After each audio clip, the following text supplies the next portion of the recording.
ಯತೀಂದ್ರೂ important ಅಲ್ಲ, M B Patil important ಅಲ್ಲ, ಮತ್ತೊಬ್ಬರು ಇಂಪಾರ್ಟೆಂಟ್ ಅಲ್ಲ.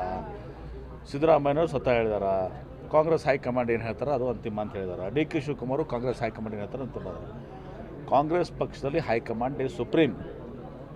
ಸೊ ಹೀಗಾಗಿ ಆ ಸ್ಟೇಟ್ಮೆಂಟ್ನು ಕೂಡ ಯತೀಂದ್ರವ್ರದಿರಲಿ, ಎಂ ಬಿ ಪಾಟೀಲ್ದು ದರ್ ಇಸ್ ನೋ ಮೀನಿಂಗ್, ಅದಕ್ಕೇನು ಅರ್ಥ ಇಲ್ಲ. ಕಾಂಗ್ರೆಸ್ ಹೈಕಮಾಂಡ್ ಇವತ್ತು ಸಹ ಏನು ಹೇಳ್ತದೆ ಅದು ಫೈನಲ್.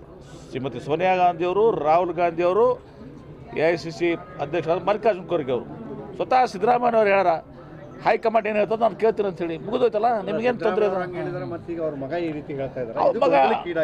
ಅವ್ರ ಮಗ ತಾನು ತಿಳಿದಿದ್ದು ಹೇಳಿದ ನಾನು ಏನು ಅಂದರೆ ಬಿಜೆಪಿ ಹೇಳ್ತಾ ಇದೆ ಸರ್. ಈಗ ಬರೀ ಈಗ ಒಂದಲಗಿ ಇನ್ನೇನು ಅಧಿವೇಶನ ಮುಗಿಯಿತು, ಅಭಿವೃದ್ಧಿ ಕಾಣೋದು ಇಲ್ಲ ಕಾಂಗ್ರೆಸ್ನಲ್ಲಿ. ಕೇವಲ ಏನಾಗ್ಲಿಕ್ಕೆ ಅಂತಂದರೆ ಇವರು ಗದ್ದೆ ಗುದ್ದಾಟದೊಳಗೆ ಕಾಲ ಕಳೀತಾ ಇದ್ದಾರೆ ಅಂತ ಹೇಳಿ BJP ಅವ್ರು ಮೂರು ಮುಖ್ಯಮಂತ್ರಿಗಳನ್ನ ಚೇಂಜ್ ಮಾಡಿದರು.